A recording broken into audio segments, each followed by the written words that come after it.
რაც წერდა შვილისა და ქმრის მკვლელობაში ბრალდებული ქალი მკვლელობამდე რამდენიმე დღით ადრე რა მტკიცებულებები დევს საქმეში, ვისი დნმ იპოვეს ექსპერტებმა უროზე და რა კადრები დააფიქსირეს ფარულმა კამერებმა. პროკურატურა გამოძიების შუალედურ შედეგებს აქვეყნებს. უწყების ვერსიით ბრალდებულმა ქალმა ქმარი უროთი მოკლა და შვილი გაგუდა, ამის შემდეგ შეეცადა დანაშაულის დაფარვაც. კიდევ ერთი დეტალი, პროკურატურა ასევე წერს, რომ ქმრისა და შვილის მკვლელობის მომენტში დედა შერაცხადი იყო და აფექტის მდგომარეობაში არ იმყოფებოდა. ოფიციალურ ვერსიას არ ეთანხმება ბრალდებულის ოჯახი და თვლის, რომ გამოძიება ჩიხშია. ჟურნალისტი თამარ გოგესაშვილი გაეცნო საქმის მასალებს, ის ახლა პირდაპირ ეთერშია. თამარ, ახალ გარემოებებზე ალაპარაკდა გამოძიება საქმეში, ასევე ფიგურირებს დაკავებულის დედამთილის და მეზობლების ჩვენებები, რაც ყვებიან ისინი. პროკურატურა ამბობს, რომ მასალები გაასაჯაროვეს მაღალი საზოგადოებრივი ინტერესებიდან გამომდინარე, ასევე მაგდა პაპიძის ოჯახის წევრების მიერ გავრცელებული ინფორმაციის საპასუხოდ, რაც შეეხება მტკიცებულებებს, რომელიც დღეს გასაჯაროვდა. საუბარია ვიდეო ჩანაწერებზე, პროკურატურის მტკიცებით, სწორედ ამ ვიდეო ჩანაწერში ჩანს, როგორ გადაადგილდება მკვლელობის დღეს მაგდა პაპიძე, რომელსაც ხელში უჭირავს დიდი ზომის ჩაქუჩი მცირეწლოვან შვილთან ერთად, რაც შეეხება ჩვენებებს, პროკურატურის ინფორმაციით მაგდა პაპიძის დედამთილმა მიაწოდა გამოძიებას ინფორმაცია, ასევე მიაწოდა ჩანაწერი, რომელიც პროკურატურის ინფორმაციით ეკუთვნის სწორედ მაგდა პაპიძეს და ეს არის მაგდა პაპიძის დღიურის ნაწილი. ამ ჩანაწერში საუბარია იმაზე, რომ გარკვეული გეგმები ჰქონდა მაგდა პაპიძეს და პროკურატურა ამტკიცებს, რომ მას შვილისა და მეუღლის მკვლელობა ჰქონდა წინასწარ დაგეგმილი, ასევე აღმოჩენილია და გაასაჯაროვა პროკურატურამ ფოტომასალა იმ საგამოძიებო მოქმედებების, რომელიც ჩატარდა შემთხვევის ადგილზე, როგორც პროკურატურაში განმარტეს, ადგილი ჰქონდა შესაძლო დანაშაულის დაფარვის მცდელობას და პროკურატურას დასჭირდა სპეციალური საგამოძიებო მოქმედებების ჩატარება იმისთვის, რომ აღმოეჩინათ სისხლის კვალი შემთხვევის ადგილზე. თამარ, ჩვენ ახლა კადრებში ვნახეთ სისხლის კვალი, აი ეს ლურჯად მონიშნული კვალი, რომელიც მიუთითებს იმაზე პროკურატურის ინფორმაციით, რომ აქ გადაადგილდებოდა ცხედარი. შეგიძლია გითხრა რა გზა არის ნაჩვენები ამ კადრების მეშვეობით?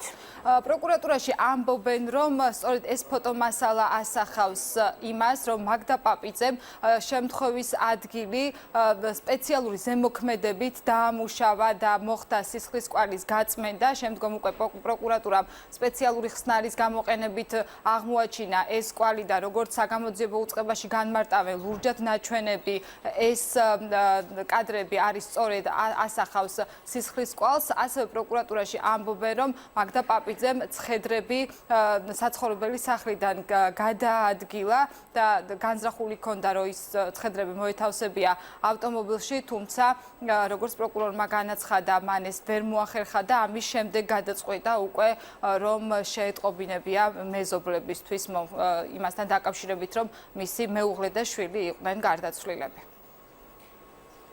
ჩანაწერში მაგდა პაპიძე მიუთითებს და გარკვეულწილად ჩამოწერილი აქვს გეგმა, თუ როგორ უნდა განახორციელოს კვლევა და შემდგომ როგორ უნდა იმოქმედოს კვალის წაშლის მიზნით. კვალის დაფარვასთან დაკავშირებით მას შემდგომ რაც მოხდა დანაშაული, მაგდა პაპიძემ მოასუფთავა დანაშაულის ადგილი, ანუ მათი საცხოვრებელი ოთახი. ოთახიდან ყველა ის ნივთი, რომელზეც აღინიშნებოდა სისხლის კვალი გადაყარა მიმდებარე ტერიტორიაზე, ასე რომ ნაგვის ურნებში და გამოძიების მიერ შემთხვევის ადგილის დათვალიერების დროს ამოღებული იქნა სისხლით მოსრული არაერთი ობიექტი. მაგდა პაპიძეს ყავდა მეგობარი მამაკაცი, ქმართან არ ჰქონდა ურთიერთობა გარკვეული პერიოდის განმავლობაში, ჰქონდა აგრესიული დამოკიდებულება მეუღლისა და შვილის მიმართ, სწორედ ეს გახდა დანაშაულის ჩადენის მოტივი.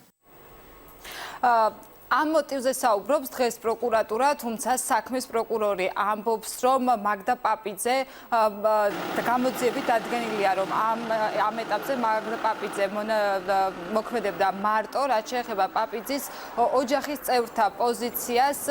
მისი და ამბობს, რომ მაგდა პაპიძე არ აწარმოებდა დღიურს, ის მოითხოვს, რომ დაინიშნოს ალტერნატიული ექსპერტიზა.